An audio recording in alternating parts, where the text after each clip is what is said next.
Hello, it has been a while. Hey, what's going on guys? StarGuy34 here, back with another video, and in today's video we are continuing with the alternative future of the world part 5. Sorry it's taken such a long time, I've had struggle coming up with ideas, and yeah, let's just get on with it. In the last video a bunch of stuff happened, I cannot remember what, but I think we had a Mongolian invasion into China. No, Chinese invasion into Mongolia, as well as a war break out in the Middle East. That's all that happened. Nothing else. So let's start with over here back in China. As you know, Russia claims some land over here, and so they're going to take it. That's right. No lot. They send a small incursion into the territory, and China declares war on Russia. Russia did.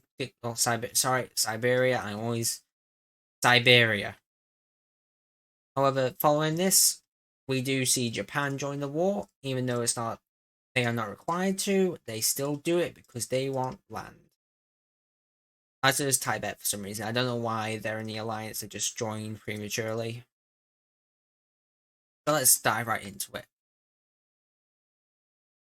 Immediately, we see an invasion into the two disputed lands, as Siberia quickly captures them and begins to invade some of Western China. Following this, we do see an invasion into Manchuria again by Japan on all sides of their border. We also see a small Tibetanese invasion into China. However, this is very slow as Tibet is only a population of 3 million, even less maybe, I don't know.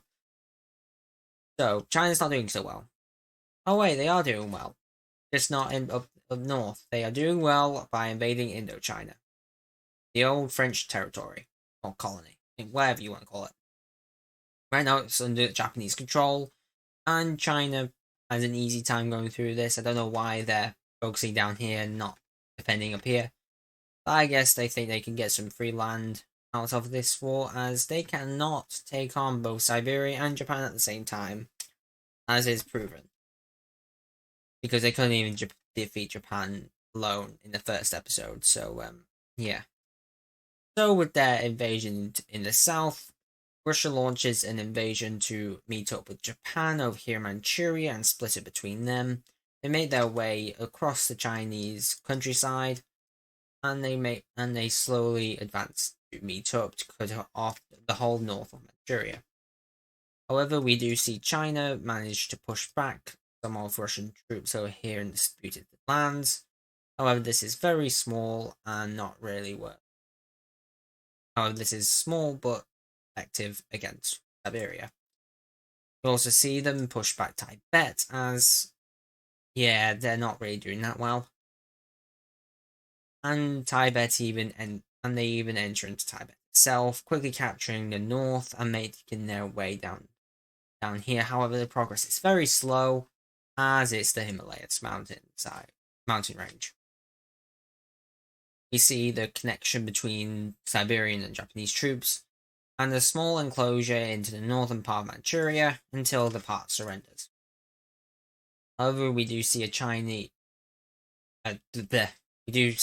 continue their invasion into Indochina, capturing a majority of the Japanese colony, and we see all of Indochina pretty much decimated apart from it's all gone. It's all gone. Now China's winning in the south, especially because they subjugated Tibet, which wasn't that difficult. However, now Japan and Siberia are going to pull their full power against them. We see multiple Japanese landings along the Chinese coastline, as they cannot sustain much of this. We also see them all link up at the same time, and they expand on this campaign. Well, as this we see Siberia enter into the disputed lands once more and advance against that. However, look, that is pretty much all that's going to happen over here, because this really isn't valuable land to them. They're more interested in the west. And that is what they do, so they expand on their campaign in Manchuria and even link up with the southern offensive. Now, things aren't going that well for China, but things are going to get worse as the Central Asian Union joins the war. Man, they are really gaining a lot of territory lately. They rebelled in Siberia, invaded Siberia, they invaded Iran, and now they're invading China. So they advance into the country as there is no one here because they didn't expect this attack, so they have pretty much an easy sweep of this area. Oh boy, China's gonna lose a lot of territory from until they decide to stop the offensive because they don't want to anger Siberia, who tells them to stop or they will get invaded. I don't know why they did that, but they did. Now this has happened, and the offensive tightening along the coastline. Japan launches two offensives to retake some of their southern territory. The first make a landing on the north of Taiwan, quickly capturing the island. Make a landing on this island right here, don't know what it's called. And they attempt to make a landing on in Indochina, but they don't manage to do it as Chinese Navy is blocking them.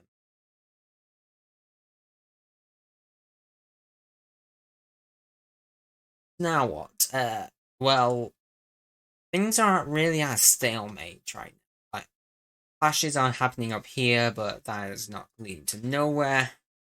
Japan does have some progress along the coastline, but that's pretty much it. So, China, the four countries all agreed to draw up a peace treaty.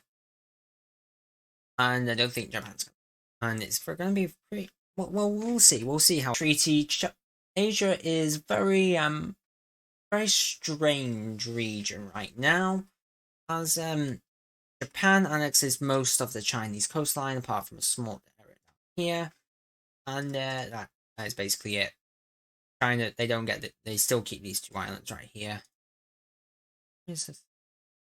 There we go. And yeah, China does lose some land up here as well as up here in Manchuria, but in exchange for that, they also lose some land over here to the Central Asian Union. But they do annex Indochina down here, as well as Tibet. So, is this really a disadvantage to them? Because I would say this area definitely more useful than this area. Just because, like, they can go through here more easily. They control trade ways to here instead of like going around it, you know. But anyway, now that has happened, I'll need to update the alliance map because it's a very big change. But Japan and Siberia are very happy with what they have. Though Japan does state their claim over Indochina still. Who knows what that will lead to. And Siberia basically has no more claims, maybe against the Central Asian Union. I've said that a lot, in the past few episodes. And I'm going to continue saying it because this region is very, very, very unstable. You know, you have a lot of ethnicities in here, and they just invaded a lot of countries, including Iran and China, as I said earlier. So, why stop here? The Turkish and a new Turkish Empire. Not the Ottoman Empire, the Turkish Empire. And so they declare war on Afghanistan and immediately move troops into the country. However, everyone knows that Afghanistan is the graveyard of empires. That's the nickname. So while they do have some success at the start, it is quickly stalemated, but we're going to leave this war for now because this will take a while. So where to next? Oh, how about in Europe? Hello, Spain. Spain has done pretty much nothing so far, and that's gonna change. Oh boy. Who declared war on them? Or no one. It's the Spanish Civil War. Yeah, Francisco Franco is finally here, but just after Mussolini over here in Italy. So yeah, he launches an invasion. Well, not really an invasion, a rebellion, and he quickly takes over over over here in the west. I don't really know Spain like the Spanish Civil War that much. So I'm just gonna say he captures much of the coastline, and yeah, he's forced into surrender. The Spanish government is forced into surrender. And in the peace treaty, he is now president. I don't know what he would call himself. I need to research it. And now that has happened, give me a second. Mussolini, no, sorry, Italy and Spain basically are each other's allies. You know, they are both, Donald, yeah, they form an alliance. There you go. You happy now? And now they go on the policy of what's mine is mine and what's mine is mine. And they stake claim to the entirety of Europe, with Italy wanting to restore Italy to its former glory, aka the Roman Empire, and Spain just wanting its old colony, some old territory, including like Portugal and Morocco. And so the Axis is now formed. And Italy kind of blames France for their loss in World War II and World War One. So yeah, they're not happy. They are really not happy. So seeing this, Germany has actually lost a lot in the past few episodes. They have lost a lot of allies. They lost the Ottoman Empire, Iran, Japan, a lot of their colonies. So they want to secure themselves with their allies. You know, Austria-Hungary is still an ally. That's not going to change. However, down here, these two countries right here, Albania and Serbia, they could spark rebellion in Austria-Hungary to find their protectorate. So Germany forces Austria-Hungary to annex them, making Austria-Hungary the true superpower of Middle Europe. I don't know who would be more powerful right now. Germany's definitely more stable, but yeah, these two countries are very big. They dominate Europe. That's all I'm gonna say. But some unrest is going on in Austria-Hungary, and it's not good. Like, it's really not good. But that's for another time. Let me just there we go. Oops. And so we have a couple more things before we finish off this video. And remember how I said they want to basically claim their old territory, like I said before, both Italy and Spain wanting to do that. So Spain and Italy decide to declare war on the recently independent countries of Tunisia and Morocco at the same time.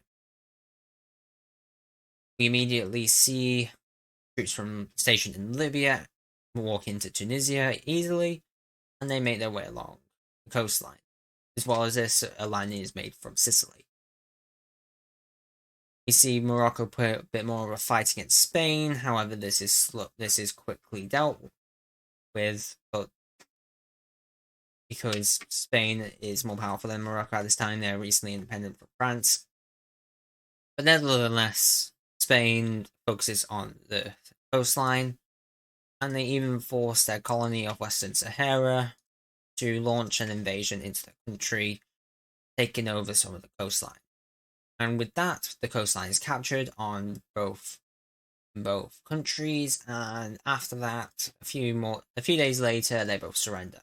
And so in the peace treaty, both Spain and Italy annex Morocco and Tunisia. I wonder where Italy is going to go next. I don't know. Probably show more about it. Anyway, that's actually going to be it for today's video. We'll conclude the Central Asian War next episode. Probably coming out next week. I don't know. Also, the Minecraft videos will probably come out every week. I haven't made one yet for this week. I'm working on something first, so it may be a few weeks before another one. But anyways, thank you guys so much for watching, and I'll see you next time. Bye bye.